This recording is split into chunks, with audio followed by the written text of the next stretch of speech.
You're listening to a 3CR podcast created in the studios of independent community radio station 3CR in Melbourne, Australia. For more information, go to allthews.3cr.org.au. Evil minds that plot destruction, sorcerer of death's construction,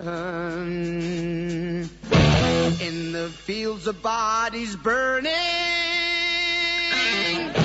as the war machine keeps turning, death and hatred to mankind, poisoning their brainwashed mind. Welcome to the Anarchist World This Week, broadcast across Australia on a national community radio satellite. Listen to the Anarchist World This Week, Australia's sacred cow slaughterhouse. Listen to analysis of local, national, international events. Listen to analysis you'll never hear anywhere else.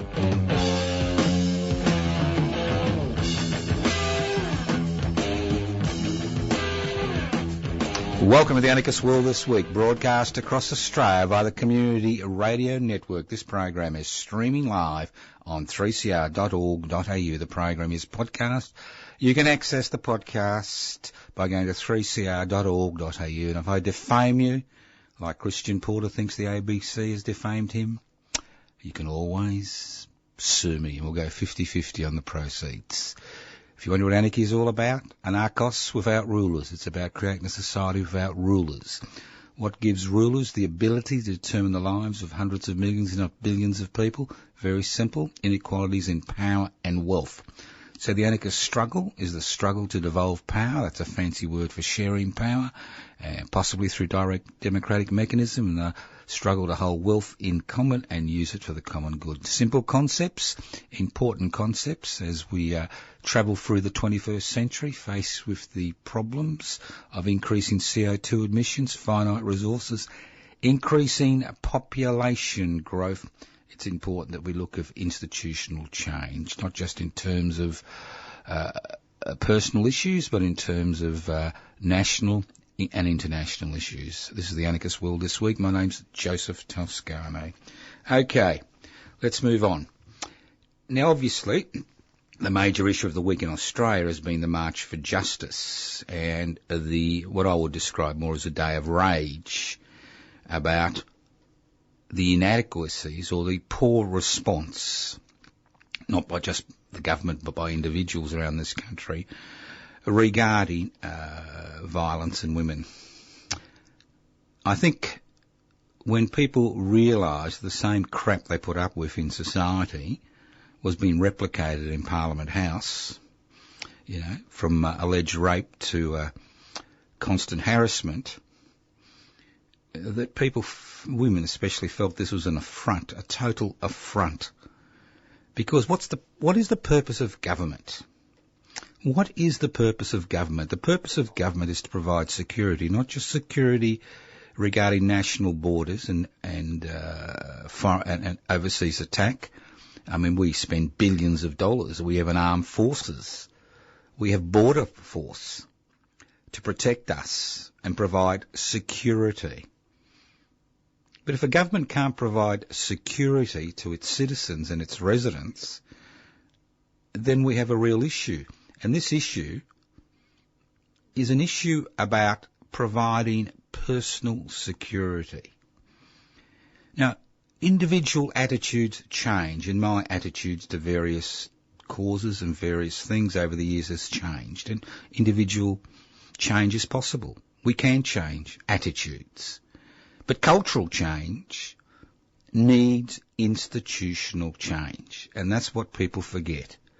It's all very well talking about cultural change, tied in with education regarding consent.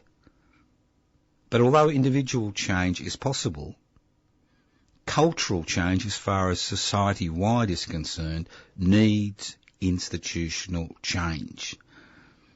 And this struggle for safety and security is really a struggle for institutional change which goes beyond the current issues.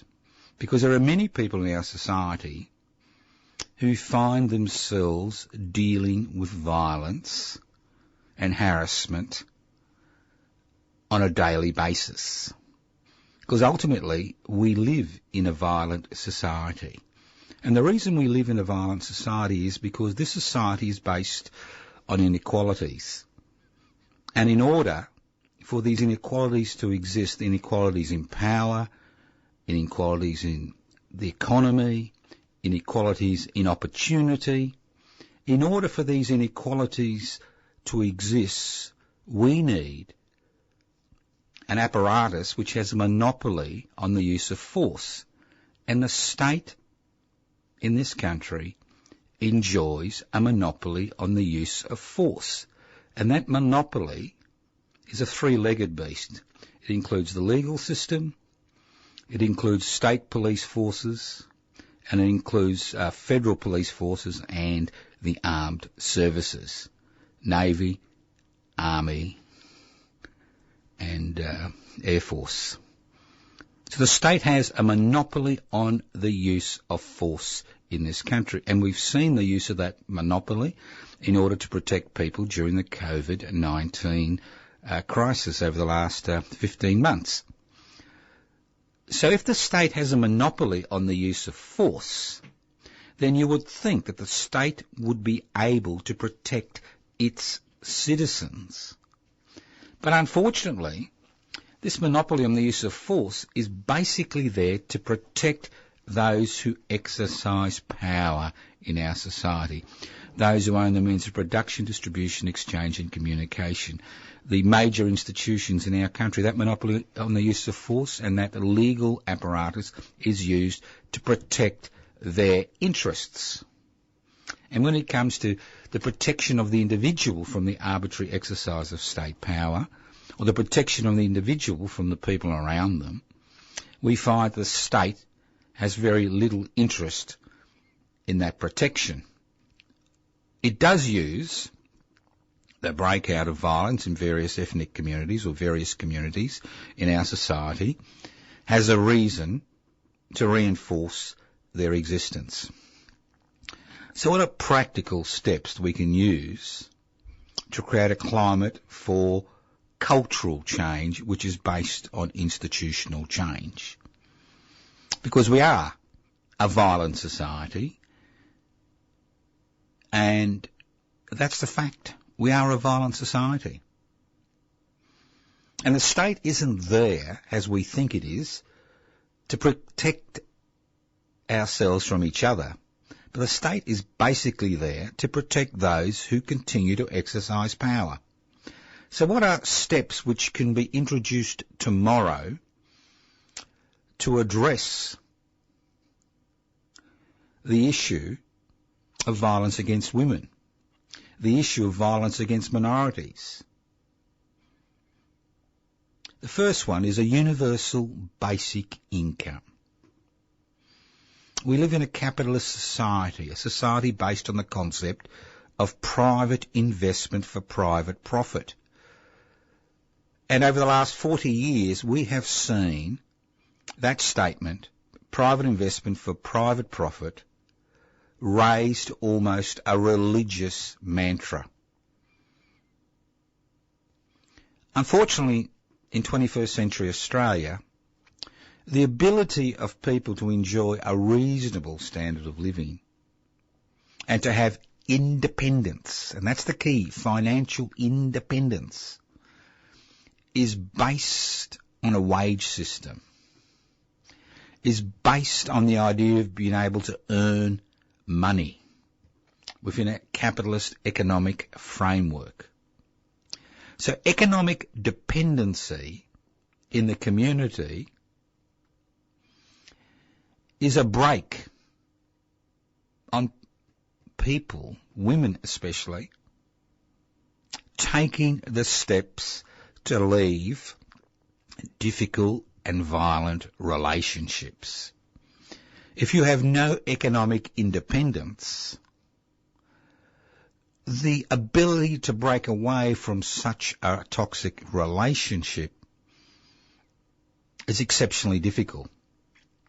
So a universal basic income would provide the mechanism via which people could experience economic independence and gives them the ability to walk away from difficult and toxic and violent relationships.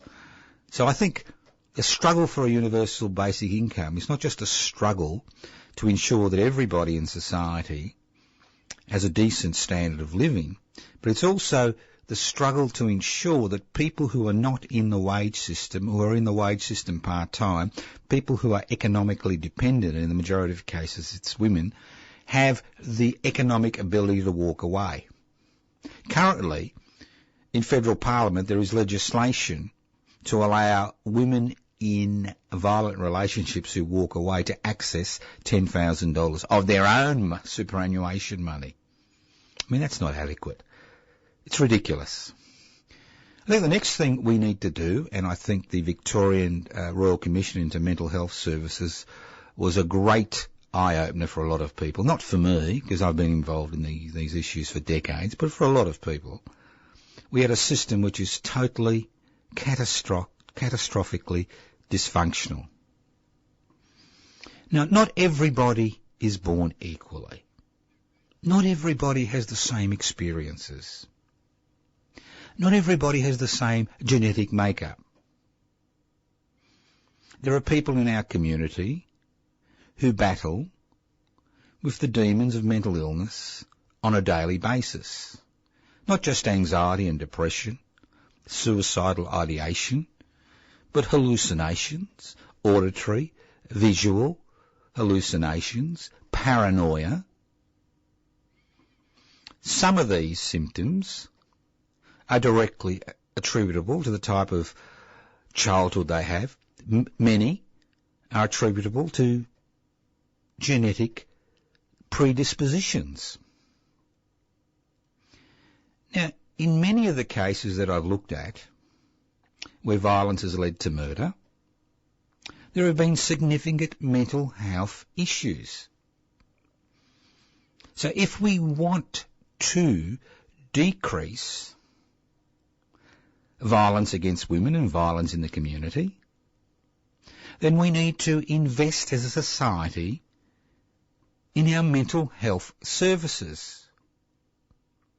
It's not adequate having an ambulance type approach where somebody has a major breakdown and causes irreparable harm to the people around them, and then they're taken away or put in prison or put in a facility. It's too late then. The damage has been done. And if you don't have a mental health system that is adequately resourced to deal with people who find themselves in this situation, and I'm talking about 1 in 4 people during our lifetime, then you'll continue to have violence. Violence does not have to be rational. Many murders and assaults are conducted because of irrational reasons, paranoia, morbid jealousy, hallucinations. So if you want to tackle the question of violence in our society, and especially the question of violence against women, something that needs to be done is an overhaul of the mental health services and the way they are structured and the way people can access them. It's all very well for somebody with resources to pay $1 a minute, I think it's about $1.20 these days, to see a private psychiatrist. What happens to everybody else who relies on a system, not just around Australia, which is broken? It's all very well having, a private organisation like Lifeline to people talk to, but where are the government-owned organisations? Where are the public facilities? So if you want to decrease violence in our community, another practical step is the total overhaul of mental health services, how they're structured, how people can access them, and removing the monetary concerns to access these services. It's all very well seeing a psychologist, psychiatrist and having a disposable income to see them. It's another matter if you find yourself in a situation economically where you can't access these services. I think the next thing we need to look at in terms of decreasing violence in the community and creating the climate for cultural change. And as I said before, cultural change is about institutional change. Individual attitudes change. Culture does not change without institutional reforms. It's that simple. The next thing I think we should look at is to decriminalise drugs. I know it's unfashionable today to say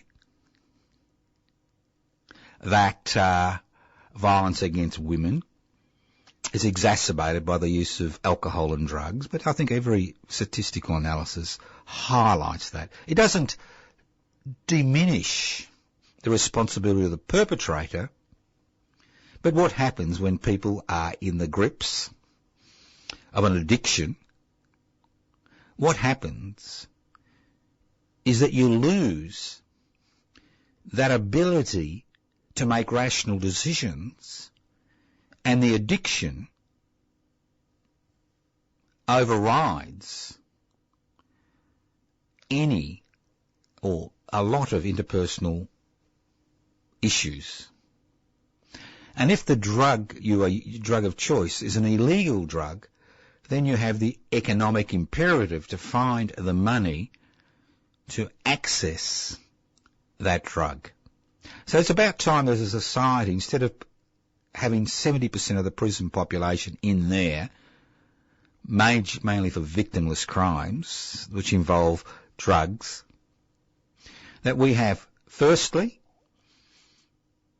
we have the ability to change the focus on alcohol, which is a central focus in the way, as a society, we enjoy ourselves.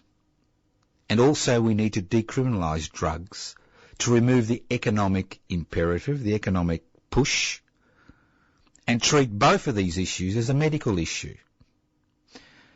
Now, I've been involved with people who've had alcohol abuse and drug abuse, and the ability to find them a place in a public health facility, and I'm talking about public health facility, not a private health facility which they pay for, or their private insurance pays part of it for, is almost non-existent. So what we have is a huge cohort of people in our society who are facing addiction, who are facing the problems which revolve around addiction, which then these problems break out into their own personal relationships, and we see the use of violence as part and parcel of that issue. So we need to be able to treat drug addiction and alcohol addiction as medical problems. And once again, like the mental health system, we need to be able as a society to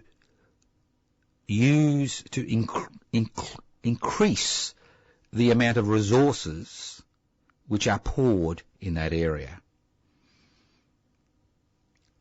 And if I went out into the streets today and I bashed up a few people, and I was sued by those people, which I can be, I would have to pay. All right? The court's found in their favour, I would pay. I would have to pay. We'll go bankrupt. Now, we have large corporations in this country that have legal control of addictive substances like cigarettes and alcohol, who don't pay for the damage they cause in the community. And this is something that we really need to look at very closely, because if you want to decrease violence against women, you want to decrease violence in the community, we need to address that issue. The next thing that we can do practically is fund the divorce courts. Although we have a no-fault divorce system, when it comes to individuals coming to an arrangement, we find that about 15 to 20% of people who separate find themselves in a divorce court merry-go-round which goes around and around and around and around and never ceases to stop. And many of the most brutal crimes against women which occur are those revolving separation. And what we've done over the last 20 years or 30 years is defund legal aid, defund the ability of people to come to some type of agreement in the divorce courts, which are basically now an adversarial system which continues ad nauseum. So once again, we are looking at funding. Now, I know that attitudes don't change, but funding. But if you want to address the problem about violence in our community, and especially violence against women, we need to be able to decrease the amount of friction which occurs in a situation where a couple decides to separate. Whether it's a heterosexual couple or a same-sex couple, it's the same issue. Now, the next thing that we should be looking at in our society, especially in Australia in the 21st century, is combating the commercial sexualisation of children and the commodification of women's bodies. In simple terms, what we should be doing, we should be combating as a society and as institutions and through laws, organisations and institutions which make the sexualisation of childhood a normal everyday occurrence in our society, and which make the commodification of women's bodies a commercial entity. Because while these things continue to occur, attitudes, public attitudes regarding women and children, and they're the major people who suffer sexual abuse, the major portion of the population, over 95%, who suffer sexual abuse. To a significant degree, it's compounded by commercial organisations exploiting children and women through advertising in order to sell products, because this moulds attitudes in the community. And again, these are practical steps that can be taken to not just change personal attitudes or individual attitudes, but for cultural change. Cultural transformation needs institutional change. And last but not least, let's not forget the sewer that the virtual world has become. And to a significant degree, the virtual world is a sewer because of the anonymity which is enjoyed by most people who use the virtual world. When I use the virtual world, people know who it is. So therefore I'm responsible for what appears on the various platforms that I'm involved in. But the rise and rise and rise of platforms which are based on harassment, violence, sexual crimes in the virtual world is exploding. And this can have a major impact on children who are exploring their own sexuality as they grow older. So what is considered to be normal behaviour, which is violence, becomes inculcated in people's personalities. And when they go out into the real world, they may use the same tactics. And we've seen an increase in this. I think the best way to deal with this, and those of you who use the dating site Tinder will understand the situation where you may find yourself the victim of a sexual predator who uses Tinder to exploit women and other people. The reality is anonymity allows these predators to continue to use virtual platforms to exploit people. So we need a mechanism via which the organisations which profit from these platforms, and these platforms are not there as social, they're not there to help the community, they're there to make a profit. And if it helps the community, well and good. If it doesn't, bad luck. So they need to be policed in a way that removes predators from their site. So these are all practical issues. There's nothing, they don't need revolution. Obviously they've needed thousands of women in the streets, thousands of women outside Parliament House saying enough is enough. But see, this government and other governments, what they tend to do is they weather the caravan news cycle. They batten down the hatches, put up the umbrellas, the raindrops fall around their feet, they jump over the puddle and they continue their business without changing anything. So if we want cultural change and we want to decrease, not eliminate, because you can't eliminate, but decrease the amount of violence in our community, and especially the amount of violence against women in our community, then we need to look at these issues as far as I'm concerned. Universal basic income, overhaul the mental health services, decriminalise drug, expose the virtual anonymous trolls, fund divorce courts, combat sexualisation of children and commodification of women's bodies, and last but not least, have a strong, viable public housing sector. Because if you're forced to leave your home because of a toxic relationship, the immediate problem you're faced with is, where will I go? And obviously there are privately run organisations, many not-for-profit, which provide emergency housing. But we need to have on tap public housing, which people can access in this situation, possibly on a temporary basis, and if necessary on a long-term basis.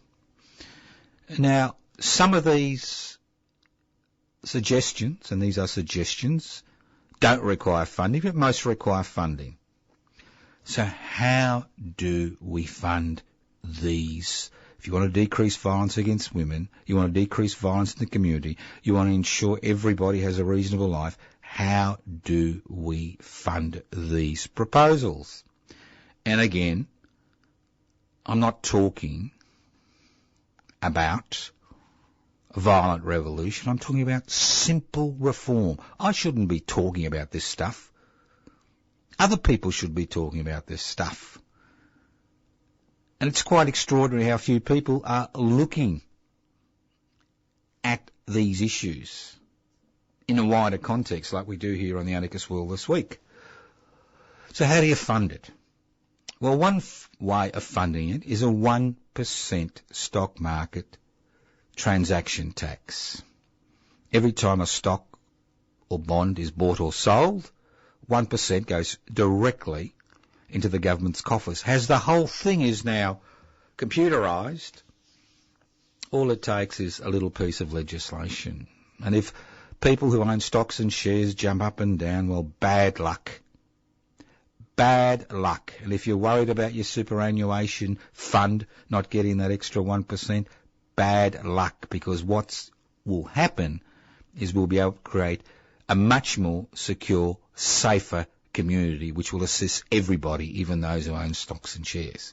So a 1% transaction tax on stocks and shares would raise anywhere between 60 to 120 billion.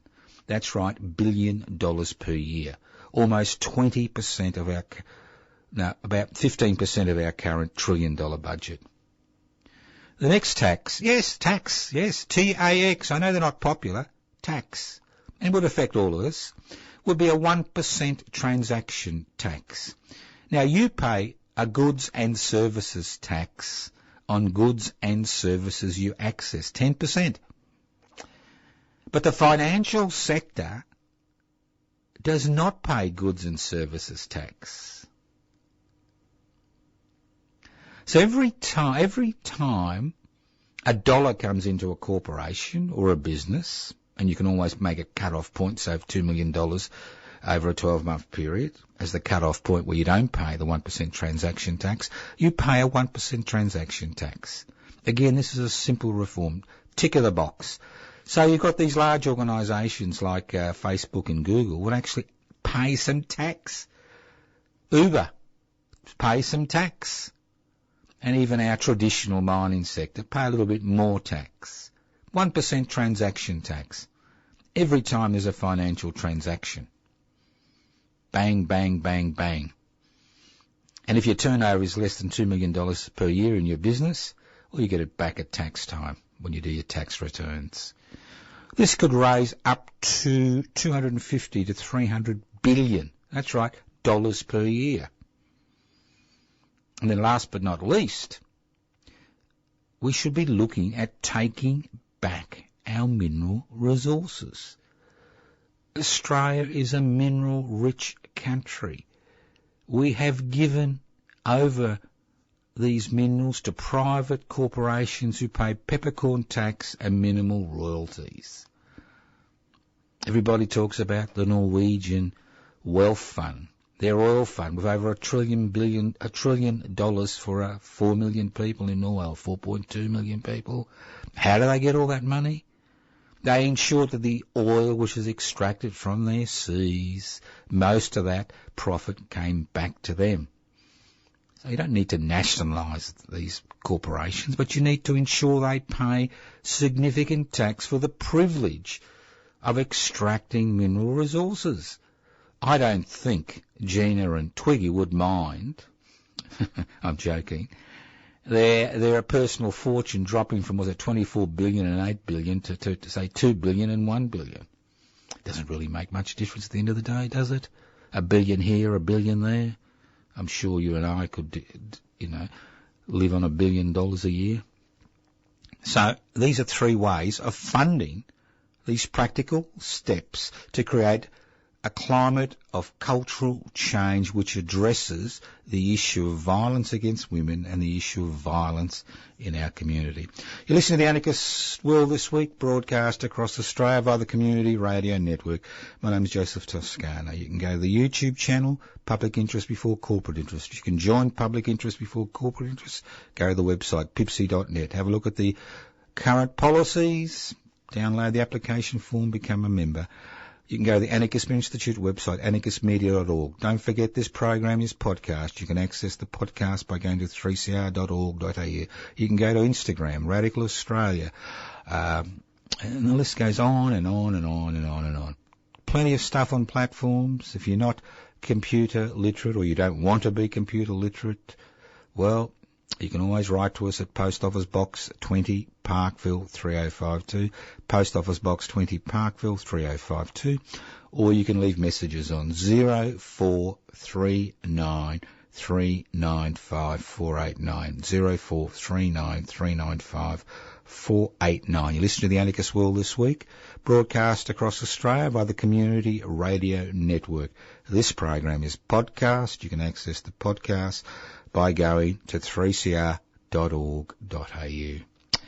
Well, we're back in the culture wars. You can't defame the dead. Now, I have thought I had seen everything in my life, but I haven't. The Australian newspaper has sunk to new lows. Now, just in case you don't know what the Australian newspaper is, it's the only national newspaper in this country. It continues to set the political, social and cultural agenda in this country. It's never made a profit in its 60-year history or 58-year history or whatever it is. It is bankrolled by Mr. Murdoch because it's his gateway to Parliament House. He is the kingmaker. Him and his crew are the kingmakers as far as Australian politics are concerned. They can destroy a political party's fortunes. I mean, they don't need facts. You know, who needs facts? The more mud you throw, the better. But they've actually sunk to the bottom of the pile. Now, we all know that Mr. Porter, the current Attorney General, is under a lot of strain, a lot of stress, because of the allegations that have been made against him by an individual who took their own life. Now, the Australian had an article where they had access to the psychiatric records of the woman who made the allegations, who obviously had a number of mental health issues, whether these mental health issues were related to the alleged rape when she was 16 or whether they were because of some, genetic predisposition. Nobody will ever know. But we saw a discussion of her mental health records, trying to get us to think that the allegations were not based on any factual occurrence. Think about it. You can't defame the dead. You can discredit the dead. You can use their mental health records to try to discredit what they are saying. I mean, if this is the standard of Australian journalism that we expect, well, I don't think it can get any lower, to be honest. Now, obviously, people with mental health issues are sexually assaulted. And in many regards, the sexual assaults which occur against people with mental health issues are greater than the amount of sexual harassment and assaults that occurs in the community at large. Because somebody has a mental health issue does not necessarily mean that everything they are saying is some type of hallucination. And this particular attack by the Murdoch-owned media against somebody who is dead, because you can't defame the dead, I think highlights the pressure the current Morrison-led government is under regarding these allegations as far as the Attorney General is concerned, and regarding the allegations against the government is concerned in the issue of Ms. Higgins, and the allegations she has made about what happened to her in a minister's office in Parliament House, of all places. Think about it. Think about it. And talking about defamation, currently Mr. Porter is involved in a defamation case against the Australian Broadcasting Corporation. Now, defamation cases are quite interesting because it's very easy to be found guilty of defamation under Australian law currently, and there are moves afoot to change those laws. It's very easy. But a defamation case is a classic mechanism via which to restrict the amount of debate which occurs in the community. And I think it's an interesting development, and it'll be interesting to see how far it goes. And once the hullabaloo blows over, and hullabaloo always blows over, maybe Mr. Porter will desist because it does have a great deal of, you've got to be a little bit cautious when you do a defamation case, because sometimes the court finds you not defamed, and that puts you in a very difficult situation. All right, let's move on. Obviously, there are many more topics and issues that we need to cover during the anarchist world this week, but I thought it was important that we give this issue the time it deserves. Role models, 21st century role models. Now, one of the most telling statements I heard during the rally, the March for Justice outside the Canberra, the Federal Parliament in Canberra, was, what type of role models do children have when Parliament is such under scrutiny? Who are the 21st century role models that our children and grandchildren look up to? Is it US gangster rappers? Is it local celebrities or international celebrities? People are famous for being famous. Is it the House of Windsor and their hanger-oners? Is it the current Australian of the Year? And it's quite obvious there are very few role models that children can mould themselves on or use as models for their lives in 21st century Australia. Very few. Obviously there are people who've done the right thing. Normally they're considered to be losers, because in 21st century Australia, ethical, moral people who pay their taxes are losers, while unethical, immoral people who don't pay any taxes are the winners, because we do live in a capitalist society, and the more money you got in your pocket, the greater your possibilities. So who are our 21st century role models? Is it religious figures? Considering the scandals around religious figures over the last few years, it's difficult to find a religious figure you can actually model yourself on. Is it some celebrity, some vacuous celebrity who's famous for being famous? Is it a member of federal parliament? Especially a member of one of the major political parties? Is it some industry leader who's become a great philanthropist because they haven't paid their fair share of tax? Is it somebody out there who's, made a name for themselves in the media because of their personality, or the fact that they tried to divide Australians continuously and use that clash as a mechanism by which to big note themselves? I really can't see any 21st century people I'd like to model myself on, especially in this country, which is a tragedy. But if you can, somebody, let me know. Let's move on to the universities. Hybrid universities. Hybrid. You've got hybrid cars, petrol and electric. Well, we now have hybrid universities. Universities in this country were traditionally public institutions, which not only provided education, but provided research and provided role models. Well, there may be some scientists you can look at who provide role models in this country who've done something reasonable. But today, we've got a problem.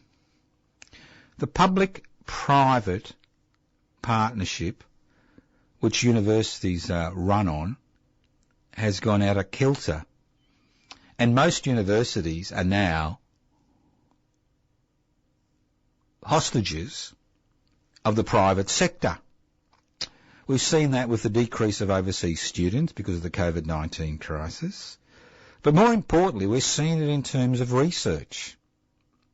And the fact that most research which is currently conducted in universities is not publicly funded, and that means that the results are not the property of the people of this country, But most research is now privately funded, and research results belong to the piper. They don't belong to the community. So we are seeing private organisations manipulating research results in order to augment their profits and using the resources which have been built up by public institutions over generations. And if the passage of legislation which makes it almost impossible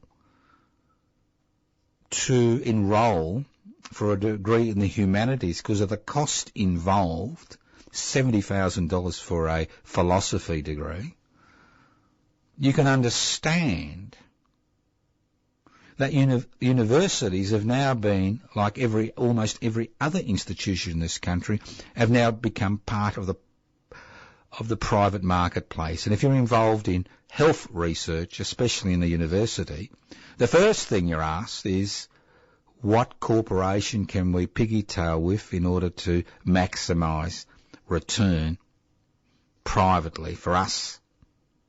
It's an extraordinary situation. Important public institutions, not just public utilities like banks, planes, ports, airports, electricity, gas, water, and I could go on and on. But now the very institutions which provide the theoretical and intellectual content to create culture have now become privately owned. This is all part of that privatisation mania which has gripped the West over the last 4 decades. Let's move on. West Papua. Now, I was at the West Papuan Rent Collective do on Sunday, and it's a privilege. I'm a member of the West Papuan Rent Collective. I'm actually the convener. It's a privilege. It's a privilege to be part of that collective. Because what we do is we pay the rent for West Papuan activists, and they conduct the struggle in the way they see fit. And if you've got a bit of spare cash, and I'm talking about $1 a day, and you'd like to be a member of the West Papuan Rent Collective, or your contribution has run out and you've forgotten to re-put in your dollar, you can do a number of things. You can ring me on 0439 395 489, and I'll give you the details of how to become a member. Or you can actually write to us at Post Office Box 20, Parkville 3052, or you can email me at info@anarchistage@yahoo.com. anarchistage@yahoo.com. But see, what the Rent Collective does, it allows the West Papuan activists to conduct their struggle in the way they see fit. And obviously, at every Rent Collective meetings, there are harrowing stories of what's happening to activists in West Papua. The latest story is a 24-year-old West Papuan activist, a student at the Jakarta University. 14 police break into the dormitory, rough him up, beat him up, take him to jail. He's been charged with treason, which is a life sentence, possibly execution. For what? For what? For writing an article which was published in Australia about West Papua. Think about it. West Papua is less than 70 kilometres from the Australian shores. Over 500,000 people have died in that struggle in the last 60 years. And if you think there are billions of people in West Papua, there's only about 1 million West Papuans left in West Papua.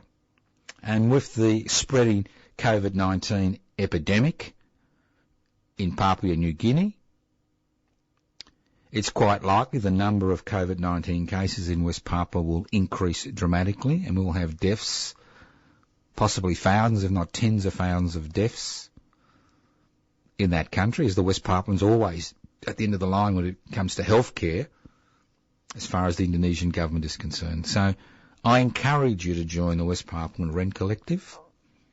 I encourage you, because it is a privilege to be able to assist people, not in terms of charity, but in terms of promoting a struggle for independence, which means the fishing rights, the timber, the minerals which West Papua is enriched with can be used for the benefit of the West Papuan people, not their Indonesian military masters.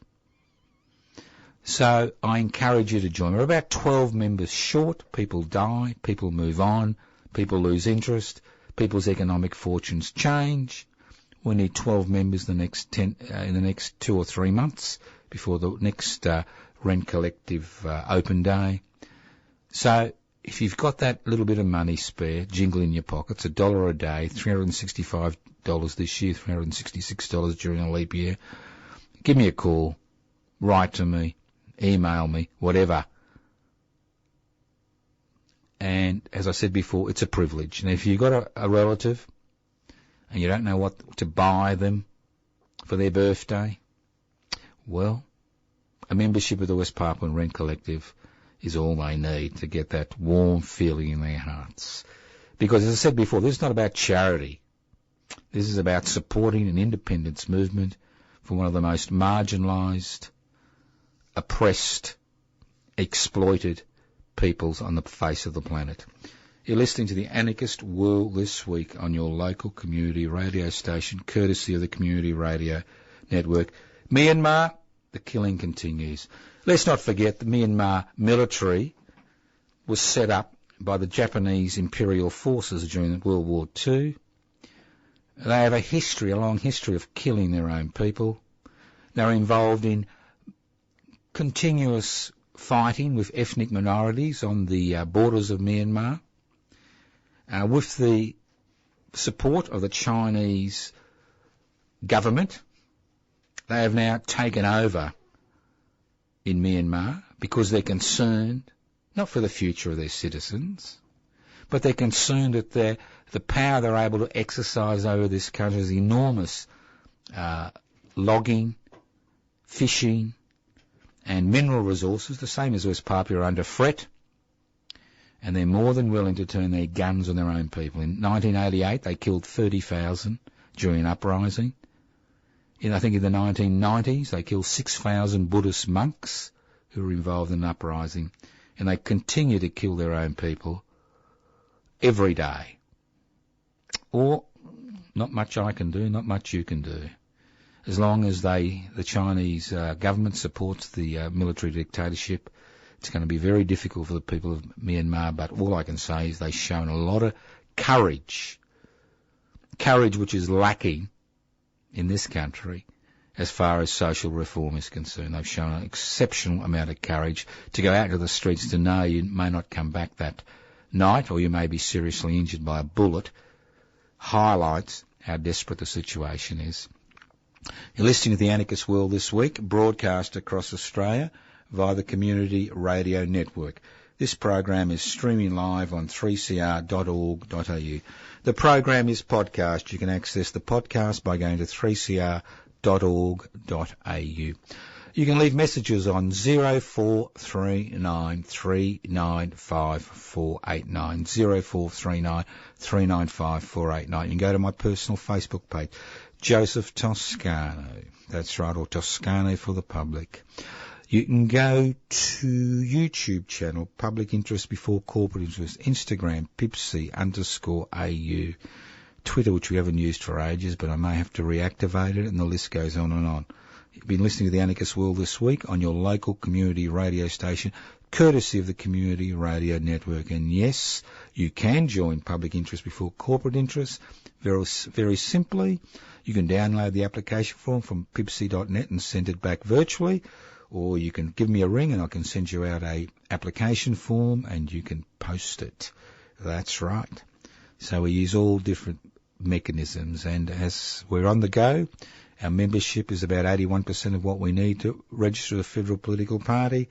So keep joining Public Interest Before Corporate. If you want cultural change, if you want collective change, if you want to shake up the current institutions, there's nothing more dangerous for them than you joining like-minded people in Public Interest Before Corporate Interest. Thank you for listening to the Anarchist World This Week on your local community radio station.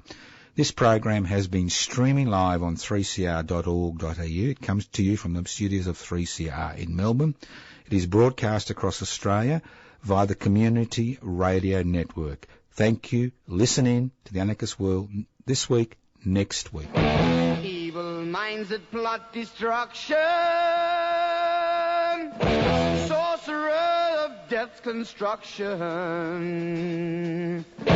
An analysis you'll never hear anywhere else. Anarchist World this week, Australia's sacred cow slaughterhouse, 10 a.m. every Wednesday.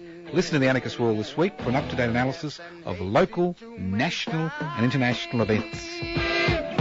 Poisoning their brainwashed minds. Oh, Lord, yeah.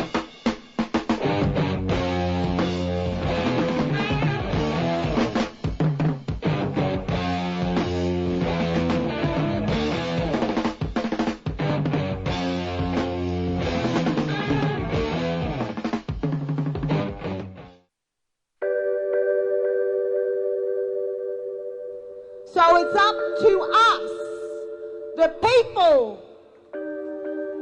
We need a treaty in this country. We need the end to the war in this country.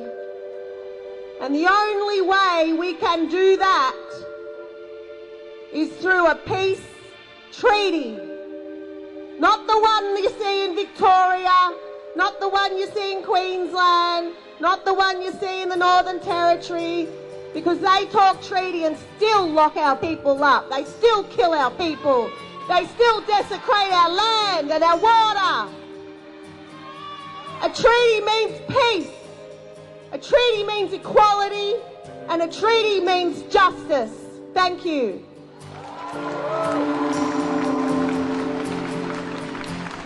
Subscribe to 3CR in 2021. Feed Radical Radio. Subscribe today. Go to 3cr.org.au/subscribe or call the station on 94198377.